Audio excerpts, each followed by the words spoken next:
Good evening, everyone. Welcome here. This is the third in a series of First Tuesday play readings. This is with the Dramatists Guild of America, as well as Paragos, who's nice enough to let us use their space. Because of that, I would ask you to all kindly leave a small donation in the tip jar on your way out if you haven't already put one there. Any money that's in that jar stays here with Argos because he's letting us use this space for free, which is just really lovely. So, thank you for being here. Do silence your cell phones if you would, if you haven't already. And tonight you will be enjoying the new play by Vicki Todd, Does This Make Me Delusional?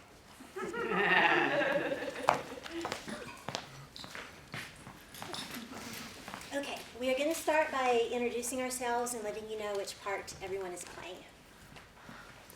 Talia Pura, I am playing the role of Beulah, who is Nora's mother. Hannah Machado, I'll be reading for Brother and Marie. Karima Tatum, I'm reading Ethel, who is Nora's great aunt. Marguerite Louise Scott reading Granny. And I'm George Bereschek. I'm Daddy, who is Nora's father. I'm Keita Mahaffey, and I am Nora's grandmother. Hi, I'm Alex Menard. I'm going to be playing Jessie, Nora's great-grandmother. I am Bill Triplett. I will be playing the part of someone reading stage directions. Name? What was your name? Todd? Nick the narrator. Nick, the narrator. Nick. I'm Vicki Todd. I'm the playwright. I am playing Nora, who is me. This is an autobiographical piece. And so everyone you see at one time was here on Earth, real person. And everything is based creatively on actual events and conversations. And so welcome to my crazy family. I hope you enjoy. Okay. Does This Make Me Delusional by Vicki Todd. College-age Nora sits at the easel when lights go up. She's painting a portrait on canvas in its early stages. She's humming softly to herself as she paints. Upstage center, grandmother and Jessie sit in two of the 7 active chairs in the Ancestor Bleachers. As Nora paints, grandmother stands in the bleachers with spotlight on her. You should make the eyes look up and to the right. I should make the eyes look up and to the right. Yeah, that's a great idea. That's it. That's it, huh?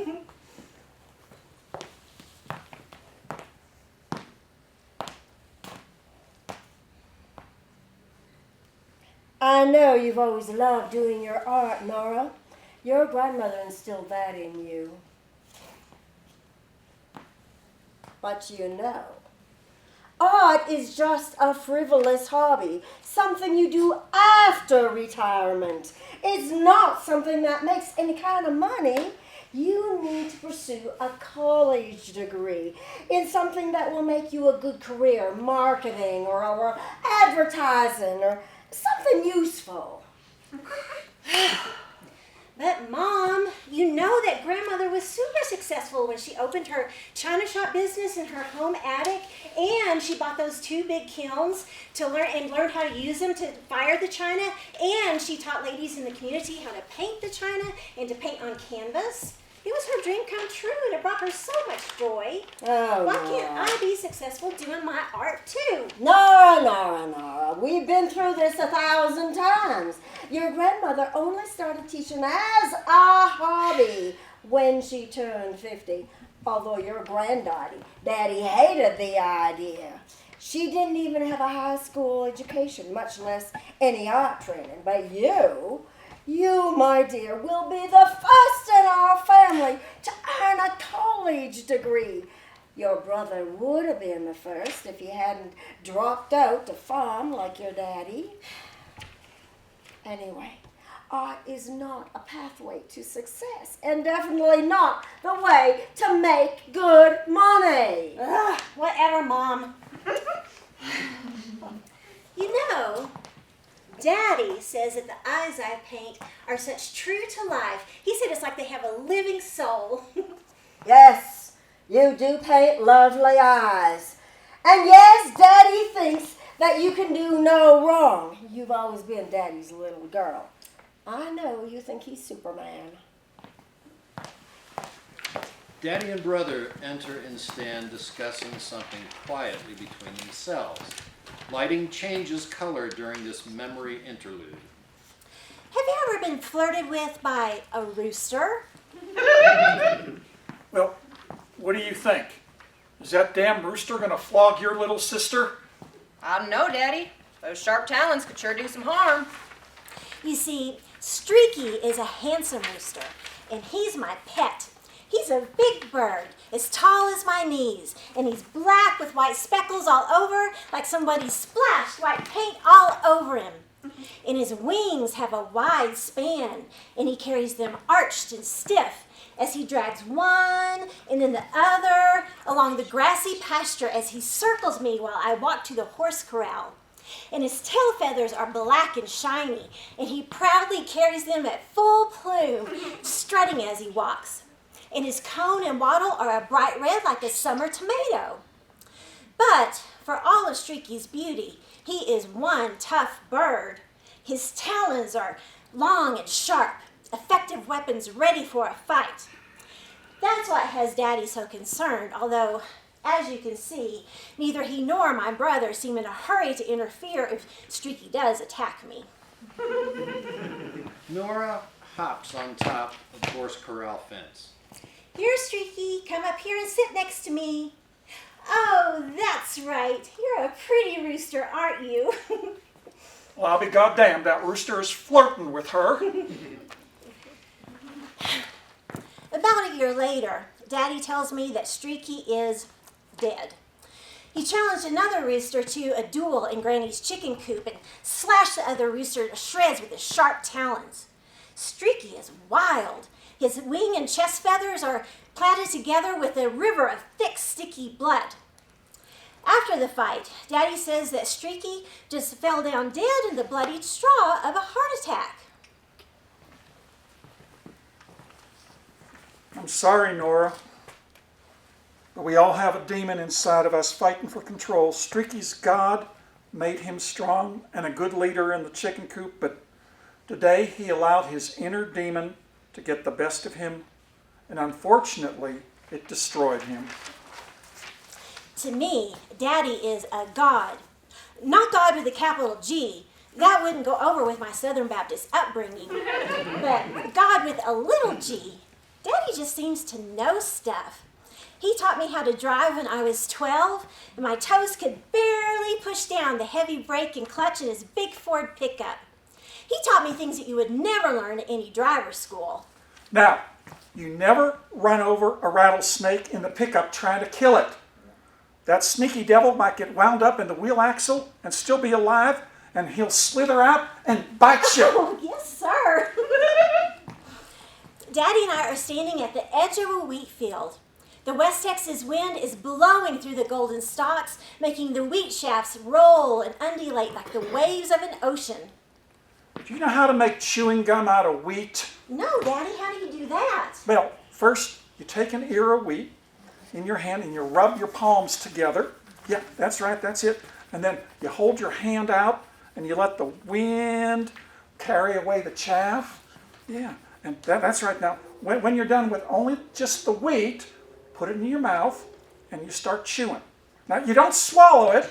Just keep chewing and chewing and chewing until you have gum. Wow, Daddy, it does turn into chewing gum. I told you. And I can always depend on Daddy to tell the same stories throughout my whole life. No matter whether I'm a kid, college student, married, divorced, he always tells the same story as if it were for the first time. Hey, kid, did you know that when your mama was pregnant with you, there was a white tornado? Well, what's a white tornado, Daddy? Well, it's a tornado that's been washed clean because it appears in a rainstorm. That's why it's white. Anyway, we didn't have a basement or a cellar in our first house way out in the country, and your mama was too big in the belly carrying you, and she couldn't fit under the house. So I piled us all into the pickup truck, and I outran that sucker. You know, kid, I always thought that white tornado is what is wrong with you. Daddy has a very wicked, dry sense of humor, which I love. But here you all are, all grown up. I always tell your mother, Mama, we should have drowned her when we had the chance. Now she's too big. See what I mean? Let's go back to the original setting. Well, anyway, honey, I know you love your father, but hey, put down that paintbrush and let's go shopping. You need new clothes and shoes for your upcoming semester. Awesome, Mom, let's go.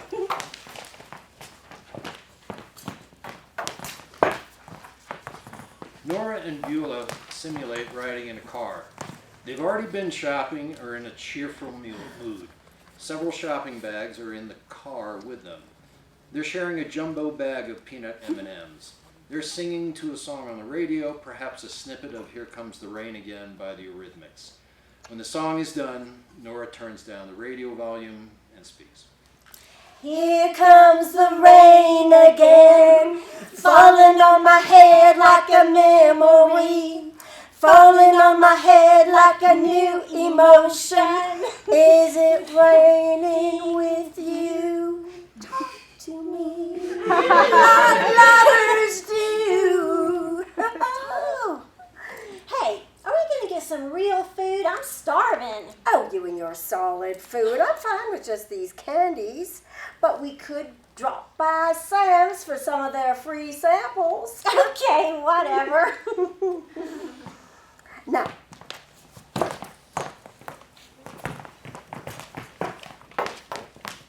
They are now back in the house, each holding several shopping bags. okay.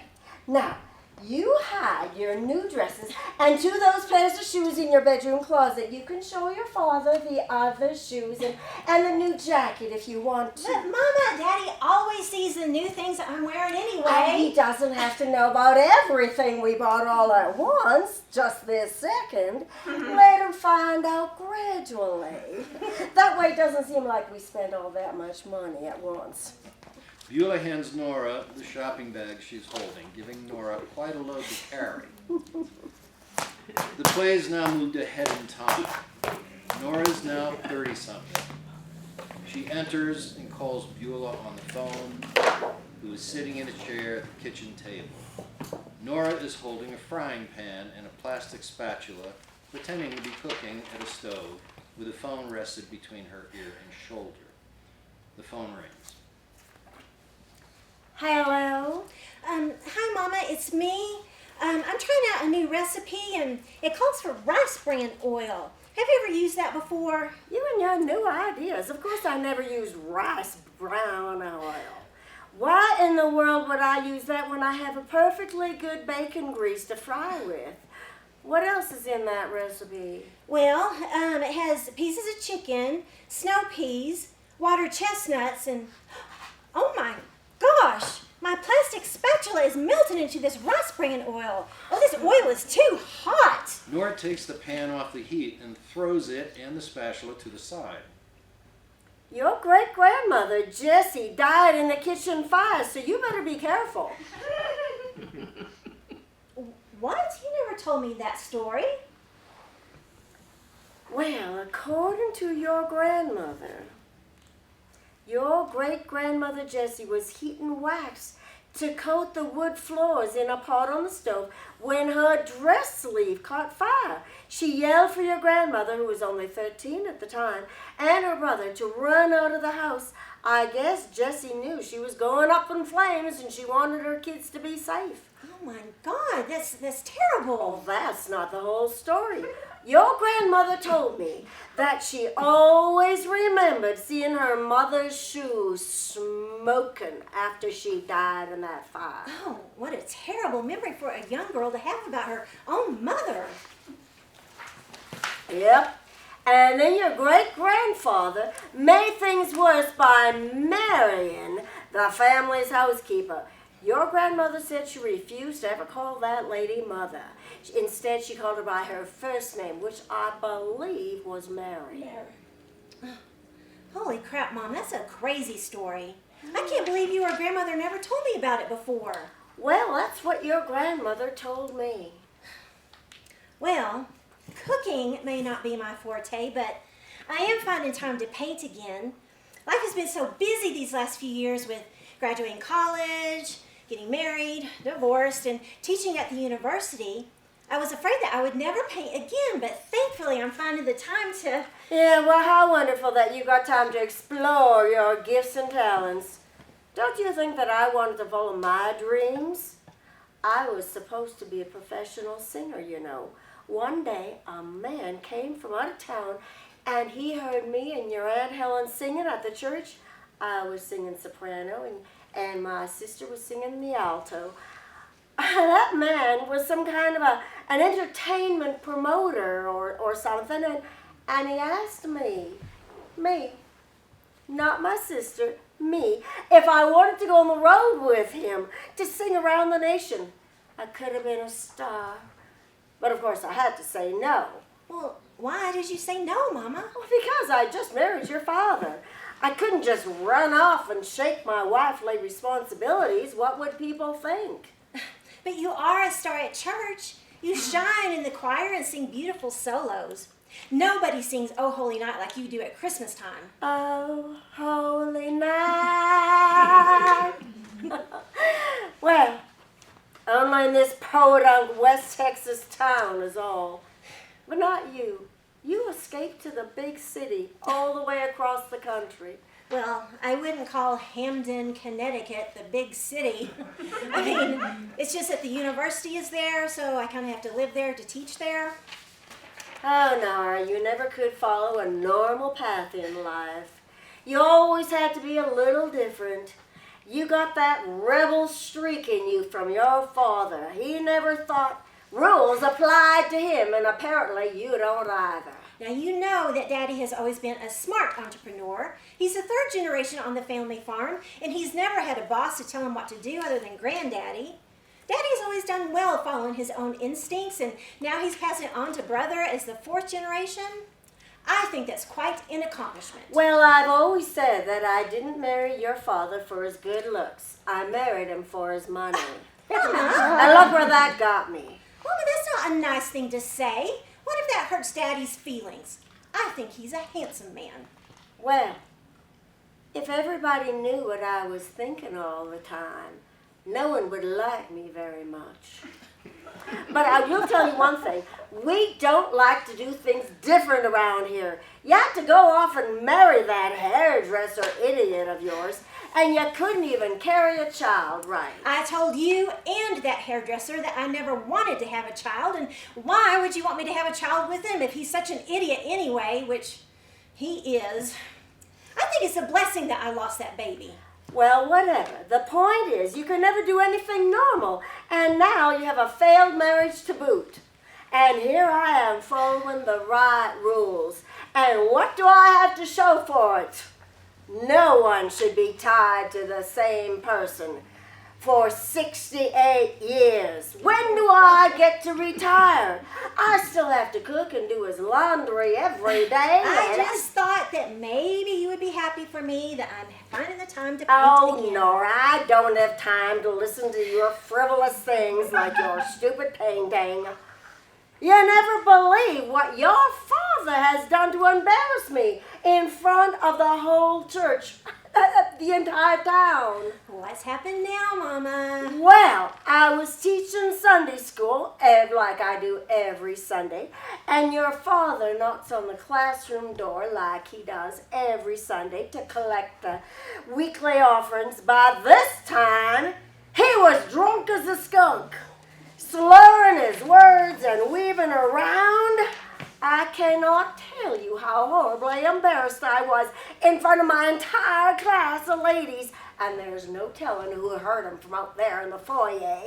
I asked him what in God's green earth he thinks he's doing, and you know what he said to me? No, Mama, what did he say? He said, in a voice loud enough for everybody, including God, to hear him, "I'm doing my goddamn job, woman." He said goddamn right in the house of the Lord.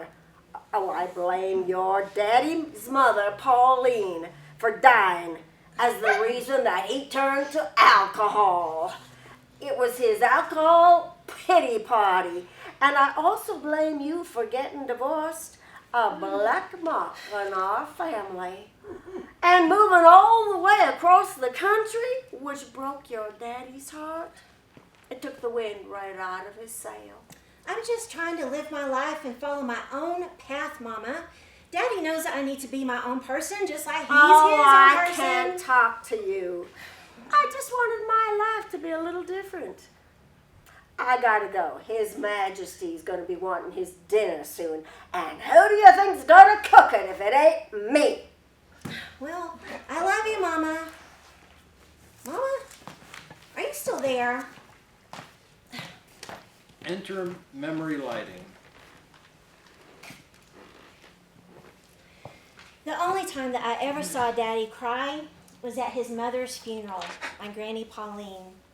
Daddy stands over at the side of the church auditorium all by himself, watching the mourners as they pass by Granny's open coffin. He's weeping, holding one hand tight over his mouth to stop any sound of anguish from escaping from his lips. Rivulets of tears are streaming down his face and fogging up the inside of his glasses. Granny enters and joins Daddy. Granny and Daddy were always the best of pals. They had a special bond. Every morning, Daddy would drive out to Granny's house in the country, the home place on the farm. She would always make him a big breakfast. Sausage patties, fried eggs, toast, and coffee. Daddy still depended on Granny to start his day off right, like she had his whole life. They sit at the kitchen table, talking and laughing, surrounded by a white fog from chain smoking their Tarryton cigarettes. Did Queen Beulah not get up early enough to make you a good breakfast again? Oh, Mama, give her a break. You know she's not one to wake up at a farmer's hours. Besides, you make the best breakfast in the whole damn county. Did you see the news last night? What that slick Dick did during the Watergate scandal? I swear he's gonna get caught one of these days. Mama, you mean President Nixon? Well, he thinks he's pretty slick. And his name is Dick, isn't it? Yeah, Mama, you're probably right, as usual. Only a matter of time before that crook goes down in history. Hey, did you watch All in the Family last week? Edith, stifle yourself. Oh, Archie!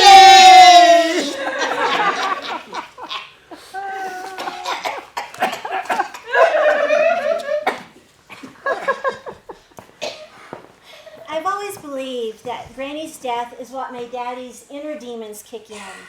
He's totally lost without her, and he starts drinking heavily. And maybe Mom is right that my getting a divorce, a black mark on the family, and the fact that I moved across the country to teach at the university also contributed toward Daddy turning toward the bottle. My decision to move from Texas to Connecticut did not go over well with my family, but I really needed to get the hell out of Dodge. You must not love us anymore. You don't have to do this, Nora. I will take care of you. I see his heart break. My brother tells me. Daddy's been stashing a fifth of vodka under the hood of his white Ford pickup next to the engine, thinking he's hiding his alcoholism from everybody. After hearing this, every time I see a Jimmy Dean sausage commercial on the TV, all I can think about is Daddy drinking hot vodka for breakfast. Daddy is no longer crying. He proudly quotes Jimmy Dean commercial with a fifth of vodka in hand. Hi, I'm Jimmy Dean. And I wish I could tell you how I feel about a morning like this. That includes a good hearty breakfast. You need something to kind of warm up your whole body. It's a great way to kick off your day. Daddy's inner demon of drinking changes his whole personality. It extinguishes his inner Superman, and he loses that wicked, dry sense of humor that I so love. Maybe he was trying to drown his inner demon with a flood of vodka? End memory lighting. Go into the original lighting. The play has moved ahead in time once again. Nora is visiting her grandparents for Christmas. There's a decorated tree on stage. Nora brings in a poinsettia plant as she enters the stage. Beulah is helping Daddy tie his necktie and button his dress shirt buttons to go to church.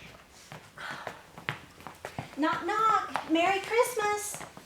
Oh, I told you to get in the shower and clean up. But did you do that? No, you did not. And now it's too late for you to do that. We're going to be late for Sunday school, and you know how I hate to be late for anything. Mama, what's going on? Is everything okay? No, Nora, everything is not okay. Daddy needs his necktie done. And ever since he contracted Alzheimer's, he can't seem to do anything on his own like he used to. Oh, he's gotten all timid. He doesn't recognize anybody at church, although we went to high school with most of the people who attend there. Every morning I wake up and I pray that he's just going to be back to normal and be back to his old self. But God is never concerned with those prayers of mine. And I have obligations. I have to teach my Sunday school class. I have to sing in the choir. But how can I continue to do those things when I'm worried your father is going to just take off and disappear somewhere? Well, I can sit with Daddy in church today and watch over him. Oh, thank you, Nora. That will be a great help. Did you hear that, honey? Nora's going to sit with you in church today. Oh, honey, don't you remember what you used to be like? You were so strong and handsome in your football uniform in high school. Your daddy was a football star, you know. He always had the highest number of touchdowns every season. Isn't that right, honey? And of course, I was on the sidelines in my little cheerleading outfit, cheering him on. Oh, Nora. Oh, can you grab his jacket, please? But now, we're on to a different world, aren't we? Now, why don't you go to the bathroom one more time before we leave for church?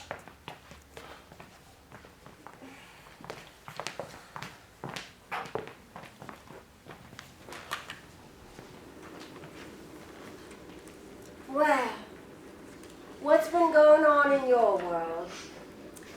Well, Mama, I have some news, and I hope that you're as excited as I am. What is it, dear?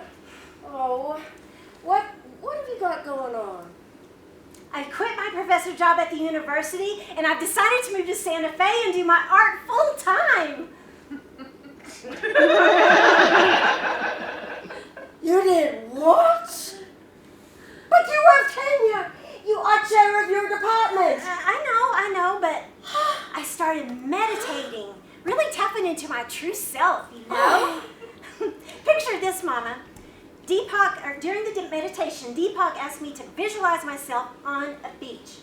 There's an empty bottle on the sand and a blank piece of paper standing next to it. Then Deepak says, if you could be anything in life, no fear, no obstacles, what would that be? And do you know what popped into my mind like a bright Broadway marquee?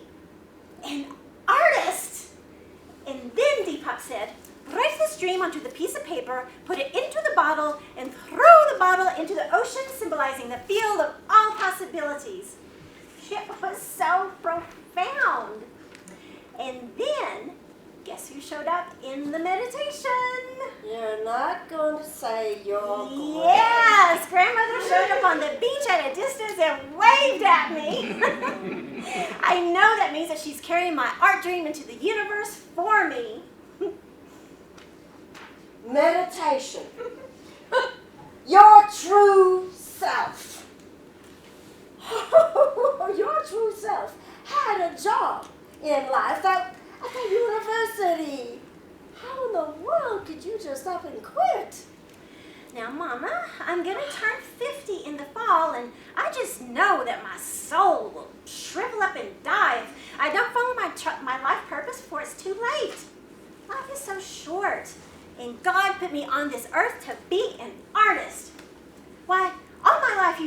story about me being in the Little Miss Happy Beauty contest at the age of 6? Enter memory lighting. Spotlight is on Nora as she stands and takes on the movements and voice of a 6-year-old girl. And what's your name, little girl? My name is Nora. And what would you like to be when you grow up, Nora? I want to be an artist. End memory lighting. Every person in that auditorium thought that I had coached you to say that you wanted to be an artist so you could turn the head of the judge and win the contest. I thought it was all a big joke at the time, but now I guess the joke's on me. Oh, I am so embarrassed of you. What will I tell the people at church? You've wasted your education. Getting a doctorate degree after a failed marriage and divorce, a black mark on our family. You can never call yourself a doctor again. But Mama, I love making art. Can't you see? It's my calling. Only preachers have callings, Nora. Do you remember the story you told me about when I was 2 and working on that puzzle? Well, of course I do. I tried to help you with a piece you were stuck on, and you said, I'd do it myself. You've always been so independent as a child. I blame your father for putting that rebellious streak in you. No, it wasn't Daddy. You made me an independent thinker, and now you just can't accept the consequences. Well, I didn't know that you would be an independent thinker who came up with such weird, crazy ideas. Meanwhile, meditation, my foot. We like normal things here in this town, and now you're going to move to where? Santa Fe?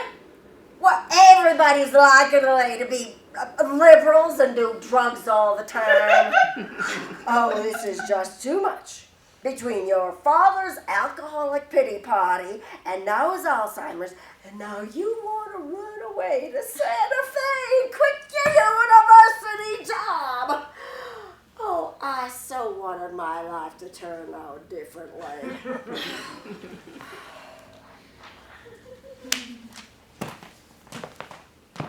Enter memory lighting. Nora's at her easel, picks up an empty window frame prop sitting next to it. On the day that Daddy dies, I go to an art museum and view an exhibit by painter Andrew Wyeth.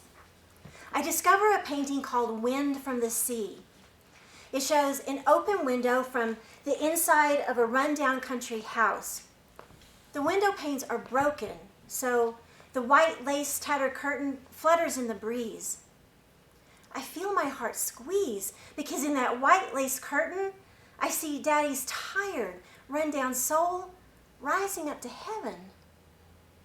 I stand in front of that painting with hands on my hips, 2 elbows out, both feet planted firmly on the ground, warning anyone who tries to pass by not to intrude on this precious moment. Daddy enters wearing a football jersey with the number 72 on the front. He has a cigarette dangling from his lips and tosses a football in his hand.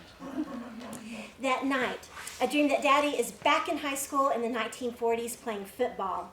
He's a star fullback, number 72, an athlete god. I see him standing with his teammates after winning a game, still in his uniform, cigarette dangling from the corner of his mouth, football still in his hands, and his hair matted to his sweaty forehead. At the edge of the dream's haze, I think I glimpse a cheerleader who looks awfully familiar. Maybe my mom. All I can see is the back of her curly brunette hair and a flash of a blue eye under black eyelashes. They are high school sweethearts, and Daddy nicknames her Stinky. I wake up with my pillow soaked from a flood of tears, but this time not from the pain of losing Daddy, but from the joy that he's finally free of his demons. I feel renewed, baptized, like a white tornado that's been washed clean by a rainstorm.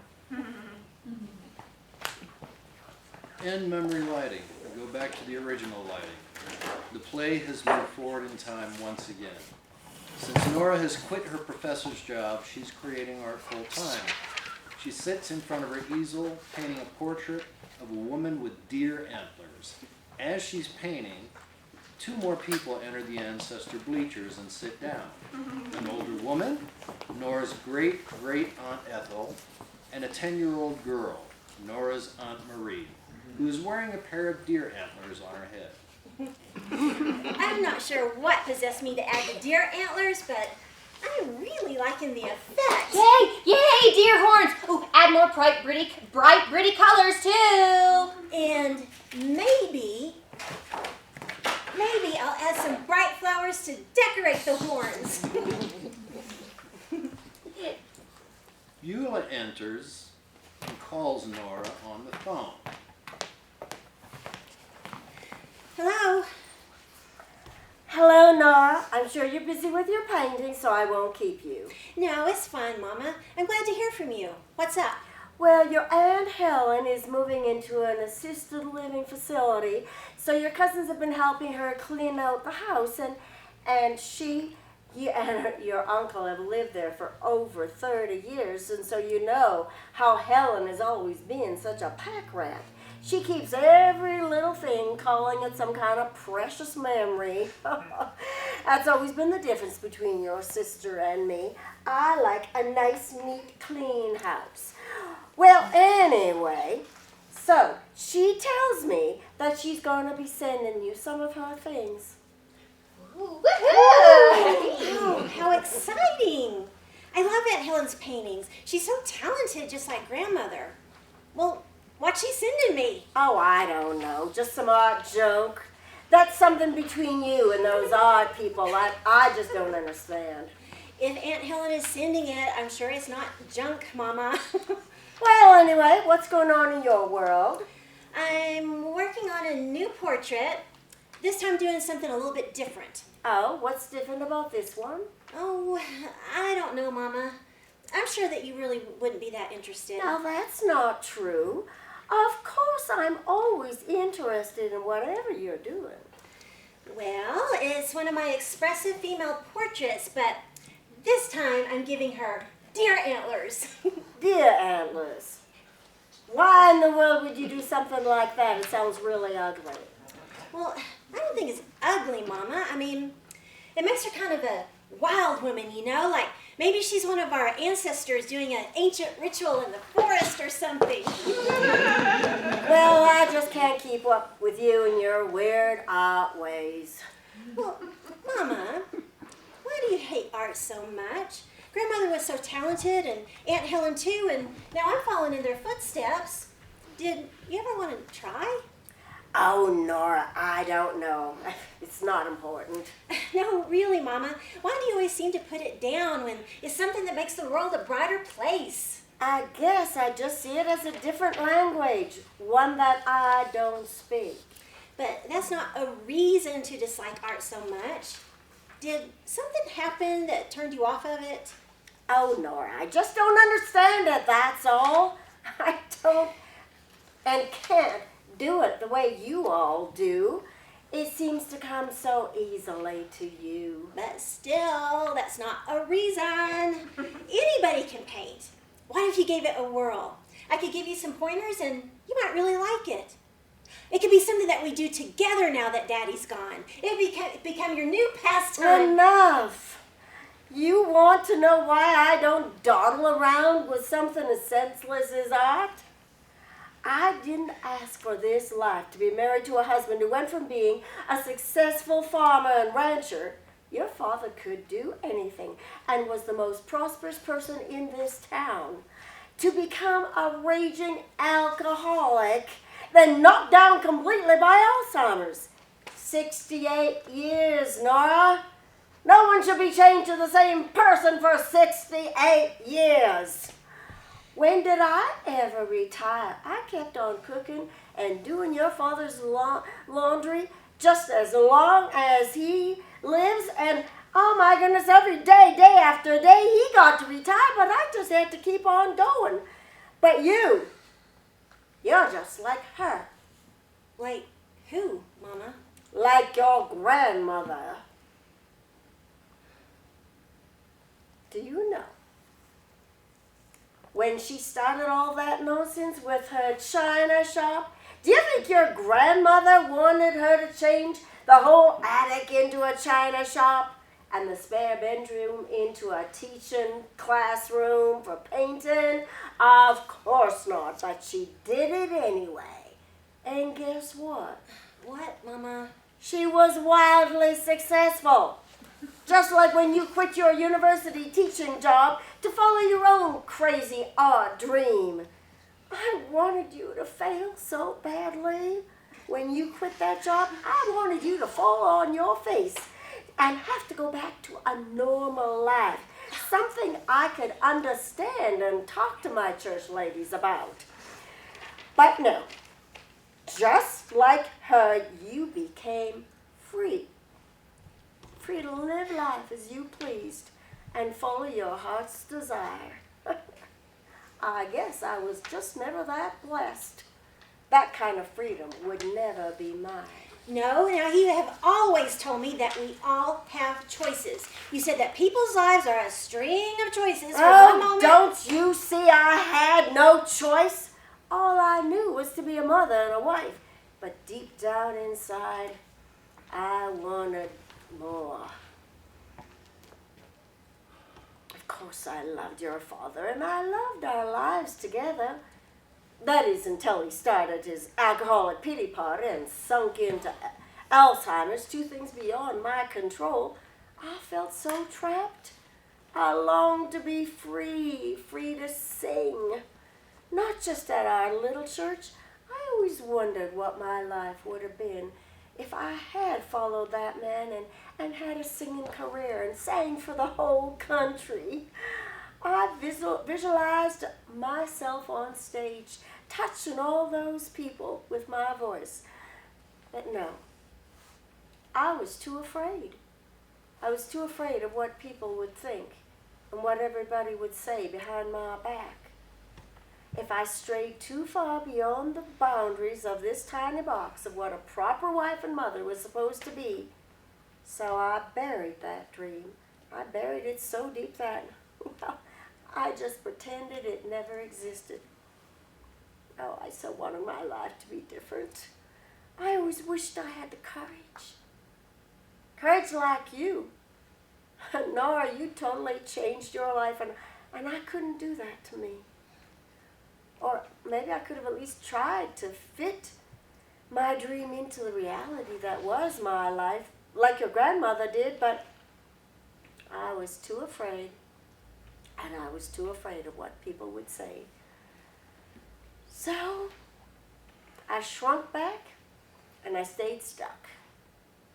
And now it's just too late for me.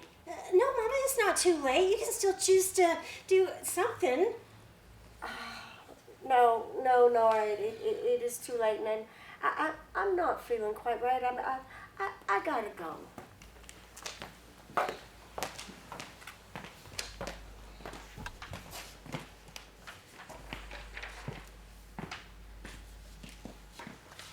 Nora re-enters the stage holding a package. She sits at her easel and unwraps it, revealing an old cigar box.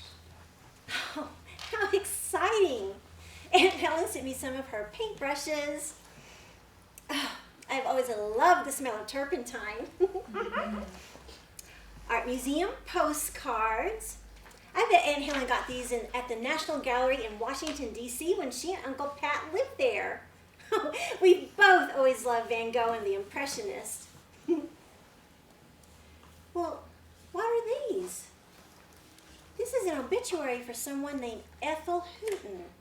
I think she was grandmother's aunt. Ethel was a productive artist working in mediums of oil and watercolor. She continued her artistic career until she began to lose her eyesight. She was an author and fulfilled a lifelong dream when at the age of 98, she published her first novel, Dirt Roads and Muddy Streets. Wow, my art roots run deep. Oh, they sure do, honey. was a letter written by my Aunt Marie, Mama's other sister, dated March 3rd, 1934. She must have been about 9 years old then, before she died of that childhood disease. Wow, Marie's handwriting is perfect. Dear Grandma, thank you for the new dress and shoes you sent me. Now I'll look so pretty on Easter Sunday. And Mama says I can also wear them to school. Marie seems like a joyful soul. I wonder who she would have been if she would have lived to grow up. I'd be an artist too. Who knows? She may have been an artist too. See, told you.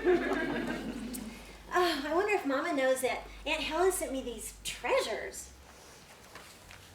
Nora calls Beulah. Beulah enters and answers the phone looking disheveled and in a panicked state. She's holding a plate of 3 sandwiches.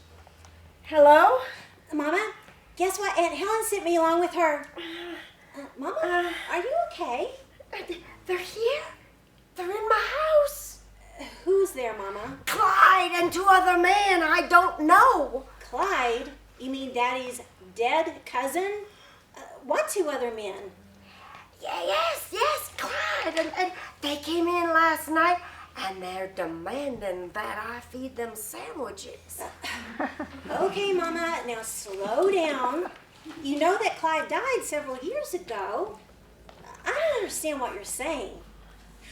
Are you in danger? Who's there with you? I don't have time to explain all this to you, Nora.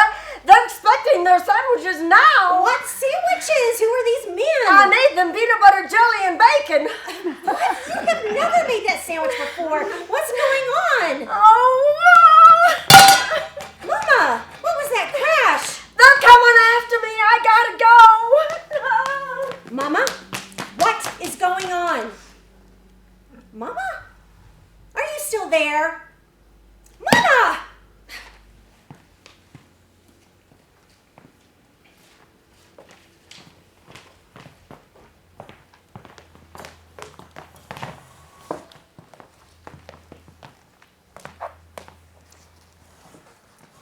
Hi, Mama. Your memory care facility looks so cheerful with these bright yellow walls. Well, how are you liking it here? Now, hello, Nora. Yes, it's pretty, I guess. But I think that woman over there is stealing from me. Now, Mama, the doctor says that you have delusional dementia and that you hallucinate things that aren't really there. So maybe it's a fragment of your imagination that woman is stealing from you. The doctor says your medicine should kick in soon, so... Oh, enough of all that. I'm sure you'll need a new pair of shoes, don't you? Let's go shopping and see what's new. And you'll need a new dress for school, too. And maybe some new makeup. You're always needing new blue eyeshadow. Oh, let's go. And we won't tell your father about what we're going to spend. Mama, it's all right. It's just Truly, a little bit. I don't need anything new. I came here to visit with you and see how you're doing. Is the food here good? Are you eating okay? Oh, the food is fine, I guess. It's okay. There's so much starch in everything. They serve bread and potatoes for every meal. I am going to put on so much weight. Now, let me get a good look at you. You look so pretty today. I know. I'll introduce you to the director of this place. She needs to see my beautiful daughter, Nora, a brilliant artist in Santa Fe. Oh, Mama.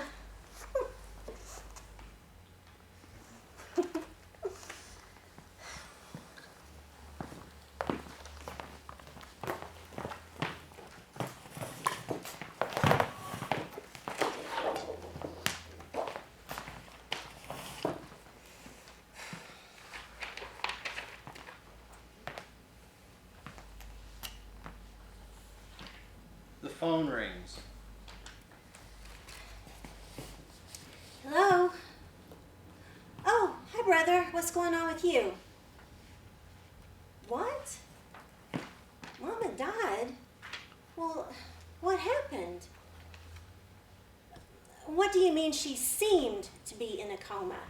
Was she in a coma or not? Wait, let me get this straight. She wasn't in an actual coma, but she just laid there like she was? Well, how did the nurse know this? You mean to tell me that when the nurse lifted her eyelid, Mama just looked her right in the eye and glared at her? Well, that does seem to fit Mama's personality. Well, how long did she stay like that before she died? Wow, she lasted like that for a whole week, even refusing food and water? Well, I guess she was ready to go. You know, Mama always said, nothing good ever comes after 90. I don't want to live until I'm 90. Yes, that's right. Oh, she would have turned 90 in 4 months. Oh my gosh, she made it a point to die before her 90th birthday. Well, at least she died on her own terms. Okay, well, thanks for letting me know. I'll talk to you soon. Love you too.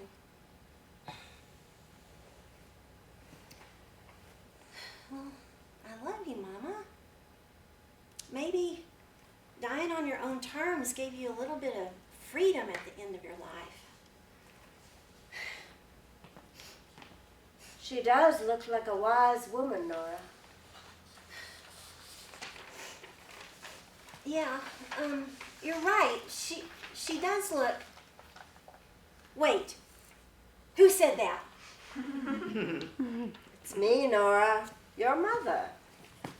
The woman in your portrait does look wise and strong and beautiful. Wait, Mama? Is that really you? Of course it's me. It sounds like your voice, but you're dead, right? Of course it's me, Nora. We're all here, cheering you on, guiding you, giving you wisdom from the great beyond. Your mother's right, Nora. We've been here throughout your life, making sure you follow your God-given destiny. Grandmother? Yes, and me, Jessie, your great-grandmother.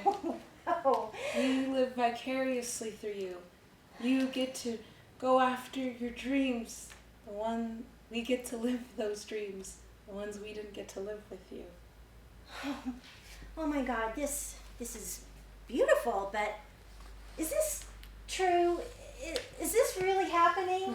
Yay, I get to be an artist too! Don't you see, kid? You're healing our ancestral line.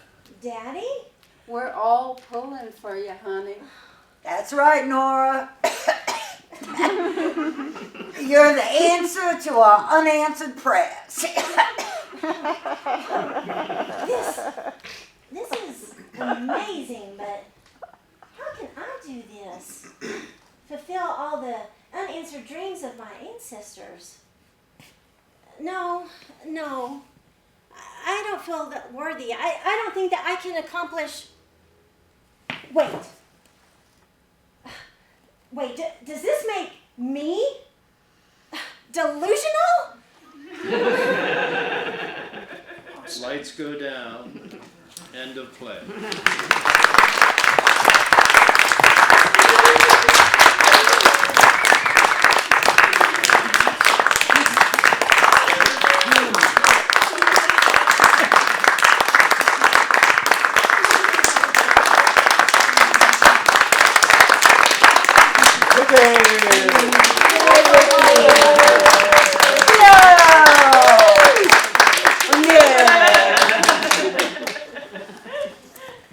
So, there it is. Do you have any questions, comments? Yeah, I can't really see you. I have a question, Vicki Todd. Yes, ma'am.